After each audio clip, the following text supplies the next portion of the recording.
Welcome, everyone. I know folks are coming in, but we'll get started. Welcome to the third installment of our What Works series. We're very excited about this series. We're having a lot of fun.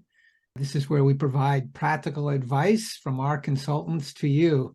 In fact, this started because I would have periodic conversations with our individual consultants here at Eckerson Group, and I found them so beneficial to help me learn about what's going on in these various disciplines in which they specialize that I thought, well, heck, why don't we just let everyone else listen in and contribute and have a bigger collaborative community? And that's what we've done.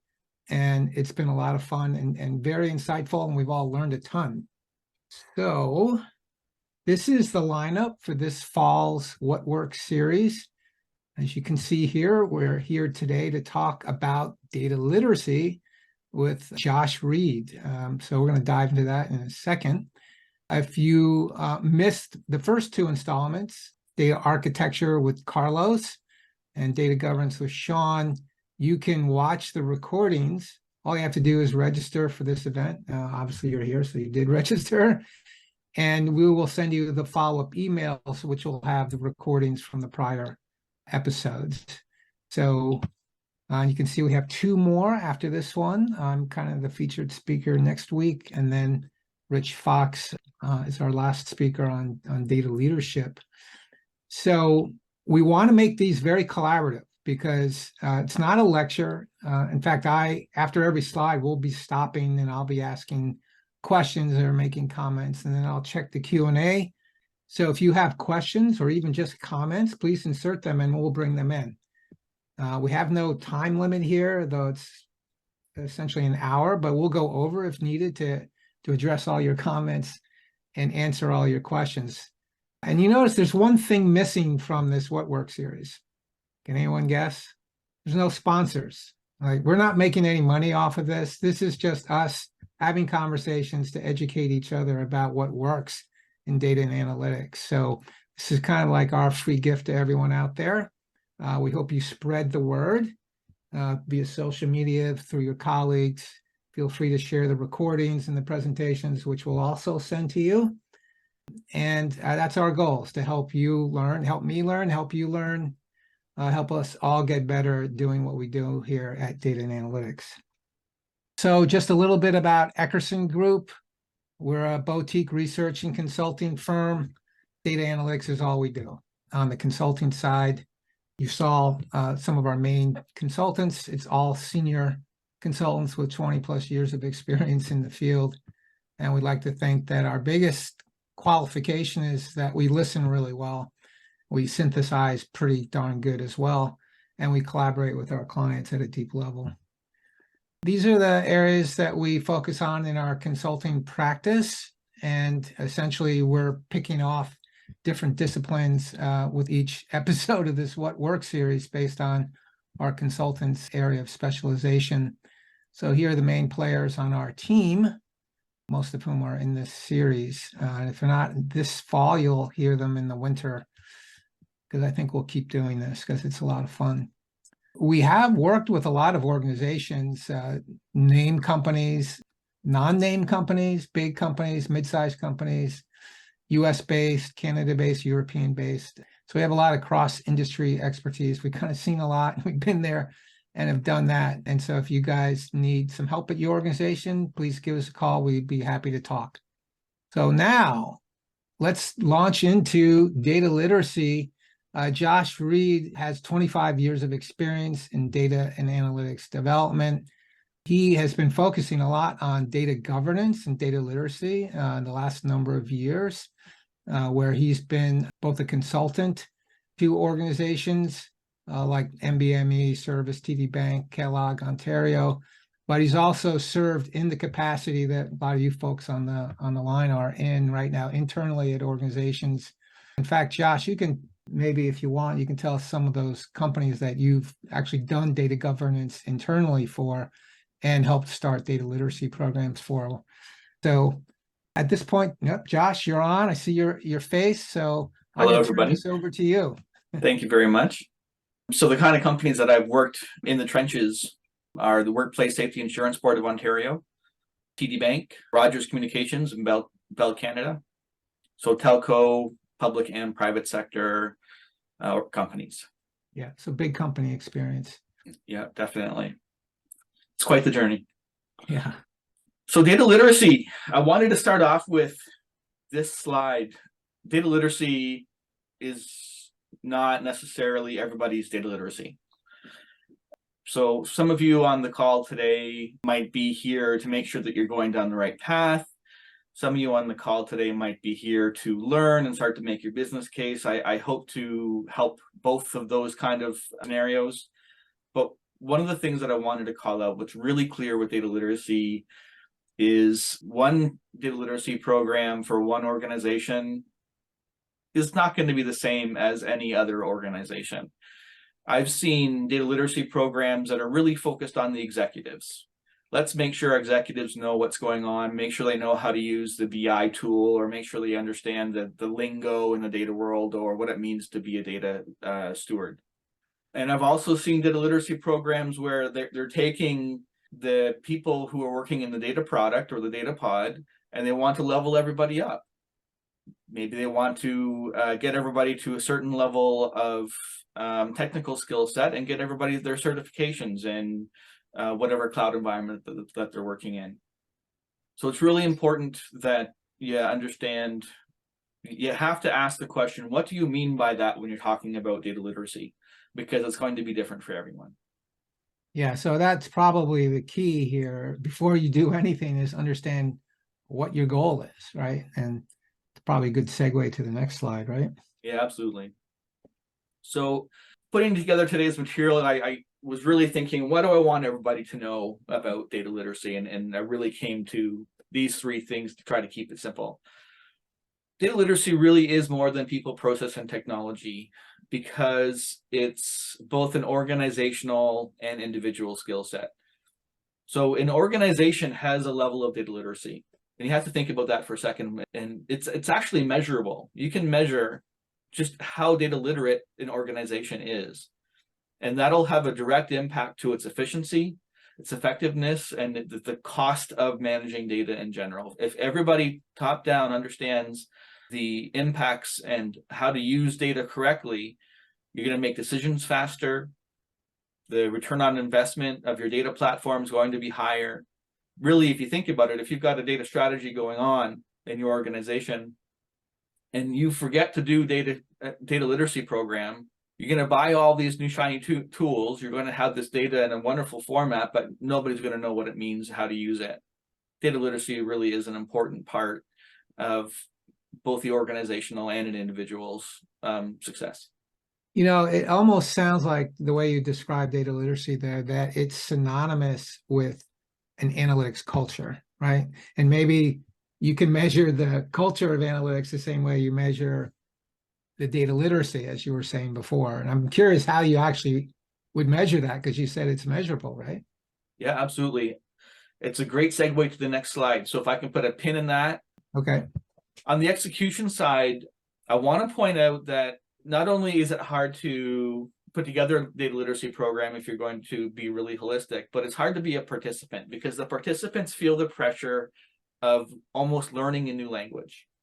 So if you're not data savvy, if you're not Wayne Eckerson, and some of this stuff is new to you, you feel the pressure of not only learning a new language, but being expected to deliver and use that new knowledge right away. So there's definitely some pressures around here. And that's really interesting to equate that to learning data literacy, to learning a new language. Obviously, we're talking about literacy, right? Yeah. Usually that's in I guess in the form of, learning how to comprehend and read and write and that kind of thing. But I suppose it's very similar to learning data, right? And learning to speak data, learning to write data. Absolutely. And the last but not least, I wanted to leave everybody with a definition. The definition that we have for data literacy at Eckerson is the ability to understand, find meaning, interpret, and communicate using data. So just to get everybody aligned to what's in our head when we talk about data literacy, that's what's in our head. So here we go. How do you measure the data literacy at an organization? Well, it's the same way you build the case. So how well are we making strategic decisions? How well can we innovate with our operations? Do we have self-serve analytics? Do we have collaboration across teams? How long does it take us to get a new product to market? And what's our return on investment in our data platform? So if you're making the case for data literacy, you take these items, consider the impacts, and recognize the ones that resonate with you, your organization, then articulate the benefits in quantifiable terms to make a case. You know, it seems to me when I've talked with organizations about, or they talk about literacy in our conversations with them, it's always in the context of, well, we want to do self-service, but we feel that unless we have a data literacy program and we start training people, there's no point in doing self-service or giving people tools to do self-service. But do you find that that's the major motivator for a lot of these data literacy projects that you've worked on? Or is it a combination of the things that you list here? I would say it's 50-50. 50% of them are just bringing people up to knowledge and how to use the tools that we have. And the other side is bringing the skill set of people up, whether it be to use new data tools, or a lot of programs are moving data from on-prem to cloud. So getting their cloud certifications, it's either one or the other. For a lot of folks that you talk to, is data literacy really just another way of saying, you know, we got to train people in using the tools? It really is. Training, I think, is synonymous with data literacy. But is it more than just providing classes and how to use Power BI? You know, is it, would you say it's more than that, or that's the sum total? I think the training results in the things that we see in front of us here. If you don't go through the training, whether it be in person or in a class, it's going to be harder to make strategic decisions. Yeah. Because you may not know that you're using the wrong data or the wrong report to make that decision. So it really, training is at the core of it, I would say, Wayne. Yeah, and I've said this on one of the other episodes, that when it comes to self-service, it seems so easy on the front end. You know, maybe 5 years ago, people were thinking, oh, just give people some of these newer self-service tools like Tableau, and then they'll be able to do whatever they want with data. Well, that didn't work out too well, really, maybe for a few power users. Right. And now I'm hearing kind of something similar, which is, well, okay, if we just implement data literacy and we give them the tools, then we'll have self-service. And I've been looking at self-service for so many years now, and even though it seems simple on the surface, it's very difficult. And I've come to the conclusion that you can't really have self-service unless you do a lot of things right, like have the right data strategy, have the right data architecture, have the right data governance in place, have the right project intake and management in place, and then have the right data literacy, and then give users the right tools. And once you do all of those things, then you'll have a chance at self-service. But just the tools and literacy by themselves, I don't think is going to do it. I'm curious what you think, Josh. And I agree 100%. It's an ecosystem, and every one of those capabilities that you listed off work with each other to drive success. You can't have one without the other. All right, a couple comments have come in. One from Brad, more a comment than a question, but sounds more like an analytics culture and organized and effective adoption than what I would call literacy. Oh, well, Brad, you and I thought the same thing. Derek comments, in my experience, non-technical domains are often supportive of data literacy programs and concept, but when asked to actually dedicate their people's times to the effort, they suddenly become less enthusiastic. That's interesting. How do you help overcome that? How do you convince non-technical domains that cultural data literacy is with the significant investment? There's a couple of ways you can approach it. You can gamify the training. You can create a data month, maybe pick March, for example. I always pick March for some reason. And you reward employees across the company to go and find the metadata tool and find the definition of a customer field. So by doing things like that, they're learning how to use the tools, they're starting to self-serve themselves, and they're getting rewarded because you can make prizes for the ones who get it the fastest or get it the best for doing that training. I've got a slide for it. There's a lot of different ways that you can actually execute the training. Making it fun and easy and not time consuming is a great way for it. I use lunch and learns a lot, where the people who really do want to learn can come bring their brown bag lunch and learn what you have to say. Great. Another one came in from Sam. Do you find that companies are retreating from broad self-service to focusing on making sure a selected cadre of analysts can support senior management? Well, I think that latter has always been true. I've always thought that the first group that you really focus on in a data program are those power users, especially the ones who are supporting senior management. But they, in general, support everybody in the organization. So you want to make sure that you're making them happy, giving them the tools and access to the data that they need, and modeling that data so it's not overly hard and time consuming for them to get at it. Because if you don't make them happy, they can either be your biggest advocates or your biggest detractors, right? So, but Sam, to answer your question, self-service like data literacy, it varies from person to person or group to group. So that's another reason why self-service is hard, just like data literacy is hard. So you have to tailor it to every single group and segment in your organization, which means, first of all, you have to understand your customer base. Who are your users? What are their needs? What are their capabilities? And I think, Josh, you're going to go into that, right? So yeah, no, I couldn't agree more. The people with access to the analytics tools need enough access to do their job. And some people will be supporting the execs and some people will be supporting other people. But I agree 100%. It has to be tailored to every part of the company. yeah, that's one of the big challenges here. So let's move on with the slides, folks. Please send in your comments or questions. As you see, we'll inject them into the conversation. So I think this is the ugliest slide of the deck. What I'm trying to show here is who to involve in your data literacy program. And this can be a little contentious on a couple of points. So the data literacy lead, and who really is the data literacy lead? Is it your data governance guy? Is it somebody in HR? Is it the data product owner? Is it the VP of reporting and analytics? Who is that? I think it can be a lot of different people. I don't think it has to be one specific person, and I think it's going to be different for every company. Now that's interesting, Josh, because the projects you and I've worked on, it's always been assumed that they're going to hire someone to fill that role because it's a unique position with unique qualifications. But And you obviously have seen. Yeah, if you're going with a very large literacy program, it's a full-time job. Yeah, it's not corner of desk work by any means. And one of the reasons why it's a lot of work is because of all the stakeholders you have to work with. You are going to be working with HR because you're going to be affecting people, and you need to get it prioritized on their yearly objectives. Yeah, you could possibly be working with change management. You'll definitely be working with people managers. And if you want to have the support that you need for a data literacy program, you have to work with senior leadership. So just the relationship management alone is a big part of this work.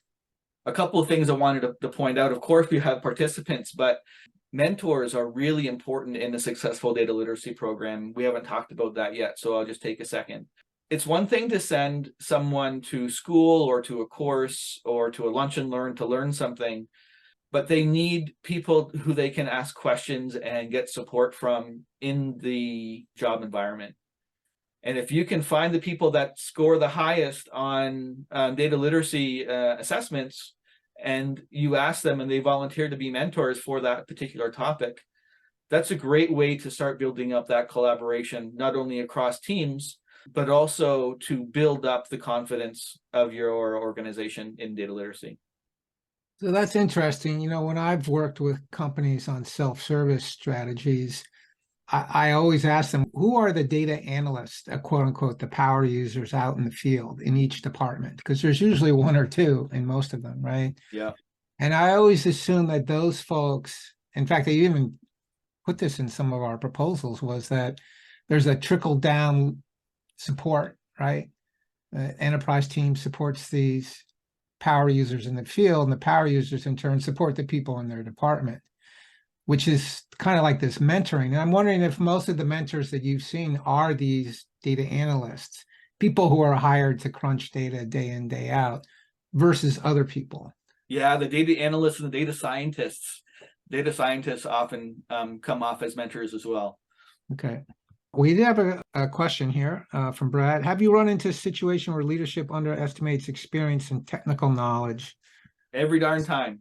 and assumes self-service means anyone can do anything? Well, we love those companies as consultants because when you do that and you just give everyone a tool, all hell breaks loose, right? So you have a few users who take the tool and they go build all kinds of things, and then nothing adds up, nothing reconciles. And then everyone else who hasn't rushed in to use the tool is more confused than before you did this, right? So self-service, if it's not governed, which was the topic of our last episode last week, if it's not governed, don't do it because you'll make more of a problem for yourself. For sure. So don't ever say self-service, say governed self-service. Josh, you want to move on? Yeah, I'm ready to move on. Okay.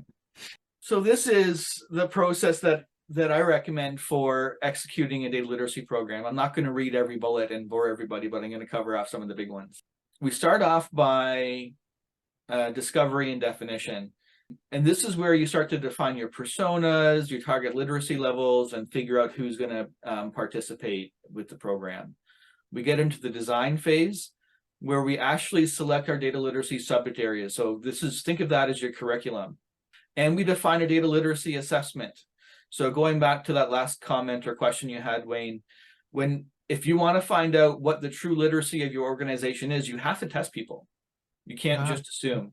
Now, I would think that's a huge initiative to come up with an assessment. It is. It's a lot of work to come up with those tests. And if you're able to identify those mentors earlier rather than later, it's a great little cheat to get those tests written with the help of the mentors. It's a great little cheat to get those tests written with the help of the mentors. Do people kind of rely on, I don't know, commercial tests, or do they usually write their own? I would say it depends what it is. If you have a team who wants to get their certification in cloud technology, there are services out there that test the literacy as part of their offering. But if you have a very company specific, I'll pick on data governance topic, that it really is specific to your organization, you're going to have to write your own test. Of course, the best training oftentimes is when you combine education about how to use a tool in the context of your own company, right? And its data, which is obviously always going to be customized and tailored. So with the assessment too. Sorry, go ahead. One of the things I want to point out is it's really important to just pause once you get this far in the process and give it a pilot. It's a lot better to select a couple of eager people who want to participate in the data literacy program to test the training, the testing, to see how it's working before you go big bang. That'll save a big embarrassment down the road if things need to be improved. Yeah. So like everything we do, start small, test it before you scale it out. Yeah. Some people might call that a sprint zero. Then you roll it out, and communication is key. You need to tell people what's going on, what it means to them, both for, what's the carrot and what's the stick. And then the idea is you get into such a consistent rollout that it becomes an ongoing adoption. As new employees come, they go through the data literacy program. As employees get promoted or change jobs, we assess their literacy in their new job and we adjust it accordingly. It really becomes part of day-to-day business. Now, you mentioned HR earlier. What is the role of HR in all of this? HR is an ally. HR will see that data literacy plans, directly relate to the development plan for that person. And that is really a carrot for the participant of the program. If HR says, look, we're supporting the data literacy program, we believe that you fall into this persona, and part of your bonus for this year means that you have to go to this training and achieve this certification. Does HR ever take like capability requirements? Because you're assessing people and you expect people in certain roles to have certain levels of skills. Does that ever work its way into job descriptions and performance reviews? That's the dream. That's what we're after. Maybe to the chagrin of some employees, but yeah. Okay. That's a level of maturity, even in the data strategy, that we're always shooting for. Okay. So you've put in bold the topics here that we're going to drill down in on, right? You want to go? Yes, sir. Yep. Okay. Folks, please ask questions if you want, comments, we'll address them. So the first one is about selecting personas. Running your data literacy program by persona makes your life so much easier. If you think about it for a moment, if you had to make a curriculum for every role in the company, you'd need a small army of people to get that done. By creating personas, you can group like individuals much easier and create programs that are much more, they're still focused, but without boiling the ocean, so to speak. This actually comes from user-centered design, and each persona represents someone who's going to be receiving training, coaching, and mentorship. Selecting the persona really is the scope of your data literacy program, so make sure you choose wisely. We'll have an example of a few personas in a future slide, but it's hard to have the right number of personas. I would say try to stick to 5 or 6 if you can to start. Don't go too big to start, and let them grow as your program matures. Yeah, and this is also important to do in a self-service environment as well. If you know, before you can figure out what data and tools to give to people, you need to classify them into these personas and understand. I'm looking at your data literacy requirements. You know, what are their information needs and what are their information capabilities? And if there's a gap, then obviously that's where the data literacy comes in. Yep, you got it. See, one question, we might be getting to this on testing, but Brad asked, what do the literacy tests actually look like, these assessments that you do these assessments before you launch the program, or it's the first thing you do in the program, right? It's to assess everyone in the organization, or at least assess the people and the key personas you're targeting, right? To understand what their capabilities are and if there's a gap, right, between what capabilities they have versus what they need to have, right? Yeah, and it's a tough question because the answer is different for every topic that you're going to get to. Some questions are going to be more qualifiable, free-form text response to questions. Some of them are going to be yes, no, and others are going to be more quantifiable questions. Do you really understand how to use a formula as a data scientist, for example? Yeah, so Brad specifies, is it technical knowledge, data knowledge, business knowledge, tool knowledge? Can you give examples? I would say it depends on the persona. Okay. All right. So I think you've got some details on that later. Yeah, I think around 3 more slides and we'll get to it. Yeah, okay. So I wanted to talk about how you pick your participants and assign them to personas. So you identify the target roles and groups for your program.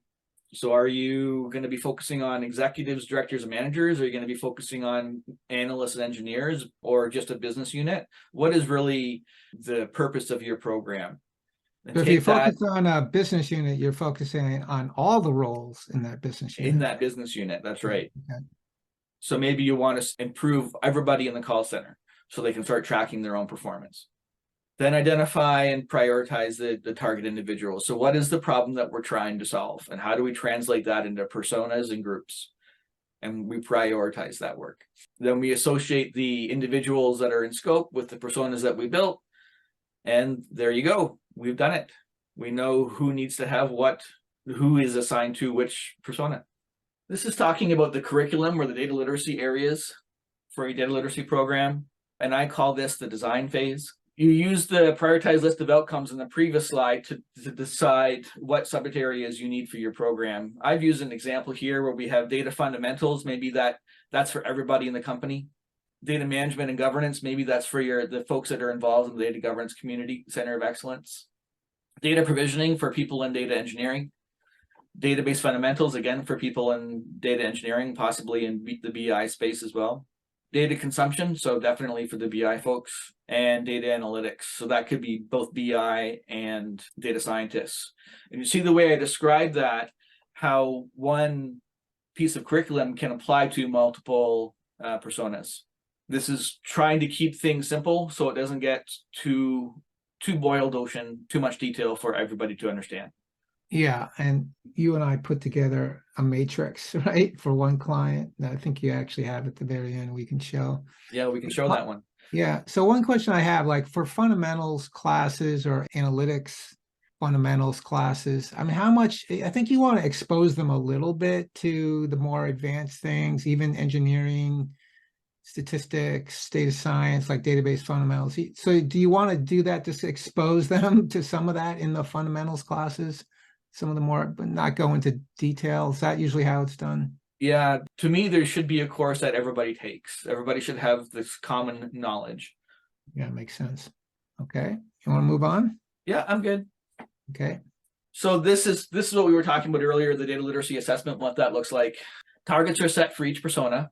So you have to say, look, we want this persona to understand these things. And then you assign the people to the personas, and each person is tested based on that literacy assessment. So really it comes down to what is the requirement of the persona, and does that person meet that requirement or not?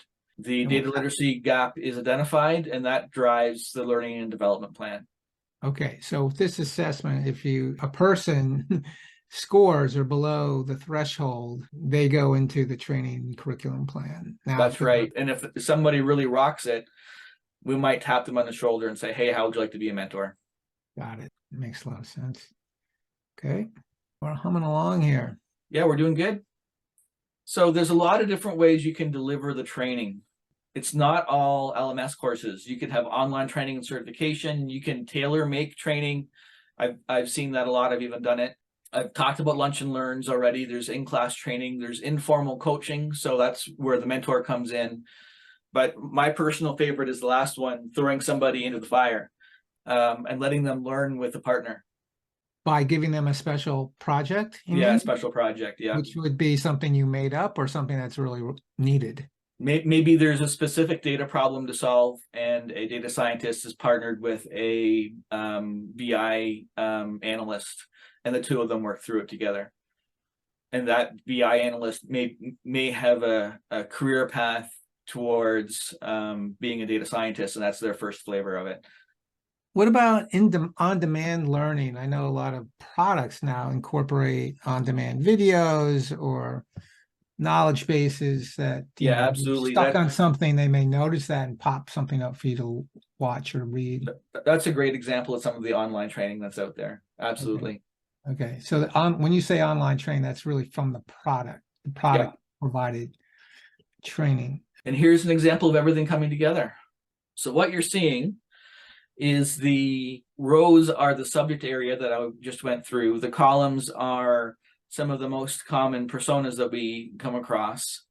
And then we have, like in university, a 101, a 201, and a 301 level training.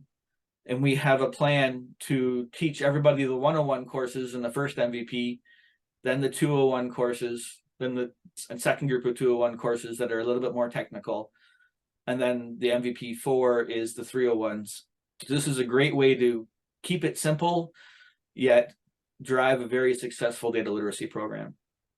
Well, my first reaction to this is a little overwhelming, right? That's a lot of classes or courses you have to put together. Yep, that's why I will say that the data literacy job, that lead job, can be a full-time job for someone for sure. It's a lot of work. Well, how long does it take to put one of these 101 classes together, for instance? So you got, for the 101, you must have like over a dozen cells colored green here. Does that mean there are a dozen classes that you put together, one for each role on each subject area? So you may decide that of the dozen, 10 of them are going to be online certifications that already exist, that they just buy a membership to a program like Pluralsight, where they have tests and training to go with it. But the other two, you might decide that those are really, they need to be tailor-made to the company, and that takes a couple of months to build the course out, including the test. So I would think you probably would create a baseline course for each of the subject areas. So data fundamentals, you've got one course, and you've got a lot of personas taking it. And that do you tailor it? So it's going to be what, 80% the same across all those personas? Yep. Or 100% the same? It should be 100% the same. 100% the same. Okay, so that's one course there. But like domain knowledge, you've got data consumer taking it and data governor taking it. I would imagine, is that going to be the same course, or do you tailor it for each of those personas? If your personas are written that it needs to be tailored, it would definitely be tailored to the persona. So a data consumer wouldn't have the same course as a data scientist for sure.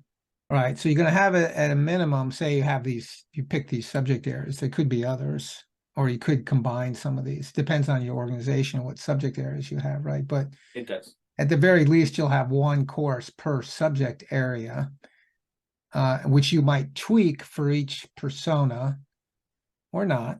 And then you certainly will have a much bigger tweak when you go to 201 and 301, right?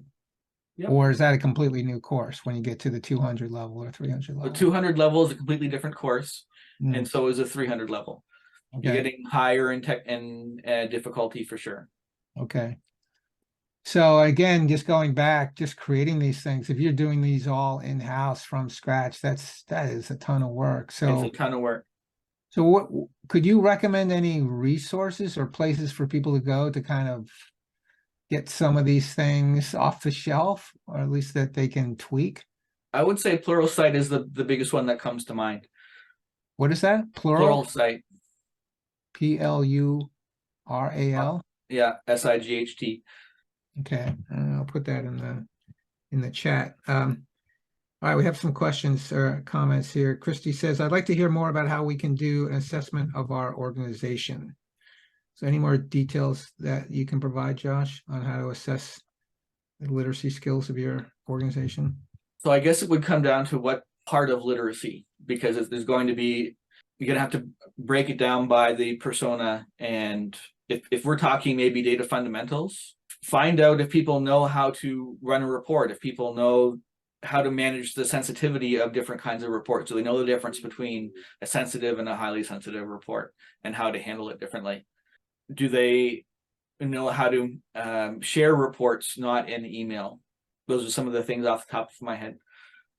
Here's an interesting question.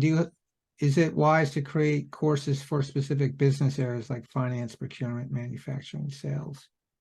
I would say you could have a finance persona, and depending on the person in that business unit, they might need a level 101 or a level 301 course in, I'm going to pick data analysis. So depending on the role, they might need a 101, a 201, or a 301 in data analysis.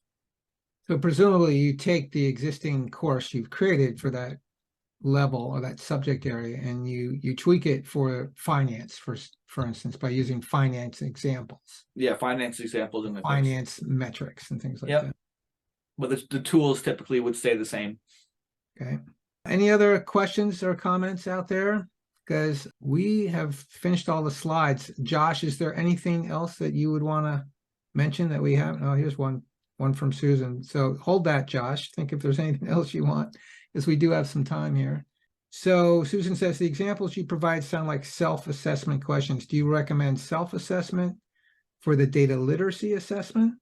Or do you suggest a direct assessment where people actually have to perform the skill? That's interesting. Yeah, I would say direct assessment. I'm not a big fan of self-assessment. I've seen that backfire too many times. Okay. Josh, what else would you like to comment on that we haven't touched on yet? Really going back to the core messages at the beginning. As you can see through our discussion today, it's more than people, process, and technology. There is a lot to data literacy, and it's an organizational and an individual skill set. So if I could leave everybody with anything, it's really that. So I'm going back to this slide, Josh. There was a lot in here. We touched on the areas in bold. Were there any other of these items that would make sense to comment on? Maybe one, that there's a constant feedback loop in the process. So it's really important to collect feedback from the participants of your data literacy program and adjust as you go. So sometimes the technology or the use case isn't relevant to a particular business unit like finance, And it's important to put more relatable business use cases in the training. Things like that, little tweaks like that go a long way. Okay, I have some questions on the test and optimization column. So you mentioned designate data coaches. Are those mentors or something else? Those are mentors acting as coaches. Yeah. Okay. And then below that, you said create and execute a learning plan. How does that differ from the subject area literacy subject areas? So the learning plan is specific to each individual. So how they might go through that matrix we just showed, right? That's right. Okay. Oh, create a communications plan. That I think people always kind of tag that on at the end, if at all. What's the ingredient of a good communications plan for data literacy? I always think about the what's in it for me acronym. So when it's time to launch your data literacy program, make sure the participants know why they've been selected, how it's going to help them, how it's going to benefit them, how it's going to benefit the company, and what it means for them. Make sure there is a reward for going through the data literacy program, and make sure that's clearly stated what it is. A gold star? It could be a gold star. It could be a percent of bonus at the end of the year. It could be a certificate. It could be a designation at the end of your email address. There's a lot of different ways to reward people. Okay, below that, you mentioned publish a learning material. What is that form does that usually take? So if you are creating your own learning material, absolutely publish it on a data literacy site. So you're talking about like course books and things. Yep. Okay. Another question came in actually to me. Wayne, you mentioned the self-service challenge. Do you ever evangelize the concierge model where users are partnered with data SMEs to really dial in the right data questions to answer and the best way to answer them? Absolutely. I think that is the key to creating an analytics culture, is to get the experts in the field, the SMEs, the data analysts, the power users, whatever you want to call them, to kind of be responsible for supporting the people in their department. I mean, kind of that's their role already, right? But sadly, we've made their job so damn difficult because the data is in such horrible shape, right? They spend 80% of their time trying to find the data, trying to access the data, and then trying to manipulate the data into something that's worth looking at, right? So that's way too much work. And then anyone who has a question for them, they have to wait because, there's this perpetual bottleneck all the way up the line. And to me, this is, other than data, fixing data quality issues, fixing the bottleneck is the big challenge that we all face and have faced for 30 years in this space. And strategies, we go in, we try to figure out, well, what's the best way to address that bottleneck? And a lot of it's organizational, and some of it's tooling, and some of it's architectural, right? It's important that you model the data in a way for each persona that you give them the data in the form and the place that they need and want it, right? So getting that done and giving users the right level of support, giving power users the right tools to use and the right access as well is really important to the whole self-service dilemma. But I could go on. In fact, maybe we should have a whole episode on self-service because it's a big topic. There you go. Yeah. Maybe this winter we'll do that. In fact, I should have done that in this series, but I guess I'm focusing on data products next week. Okay, so Dan asks, some execs may see this as too big, complex. I think that refers to the literacy program, which it does kind of feel that way when you kind of specify the whole thing as we did at the end. How do you take your time to build your case, the ROI? Oh, this is a good question. And plant the seeds for the upcoming investment, like a new role, a new full-time employee, plus people's time and commitment to actually undergo and go through the training, which is ultimately I'm going to focus on planting the seed. I would say do one data literacy program. Pick one course that somebody has time to handle. Don't go big and broad, and show the positive benefit of a pilot data literacy program. Showing that benefit, because data literacy is such a visible effort, once you've had the success, that ROI case will be a lot easier to explain. Well, what's the best path to take there to get tangible ROI? from a data literacy program, which is a bunch of intangible knowledge, and skills.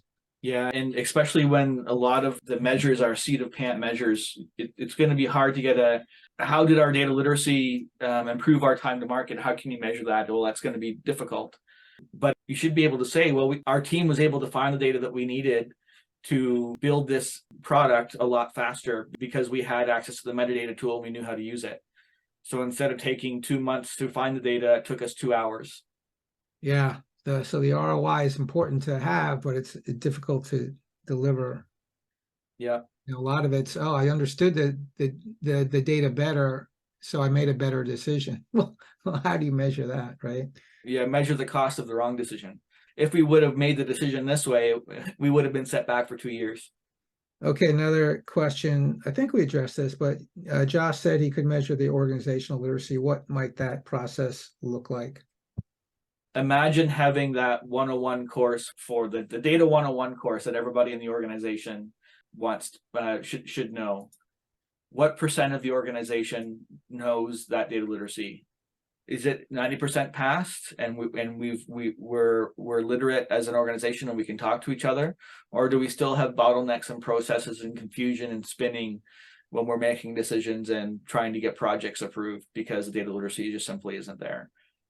Okay, Josh, any last words before we close out? No, that's it for me, Wayne. I hope everybody enjoyed the content. Well, I did. We got everyone else on mute, so they can't say anything, but let me go to the end here. We'll finish up early today. Join us every Friday. We've got 2 more episodes left. Next week, I'll be the featured speaker talking on data products, data fabric, and generative AI. Should be an interesting conversation, and we'd love you to join us again.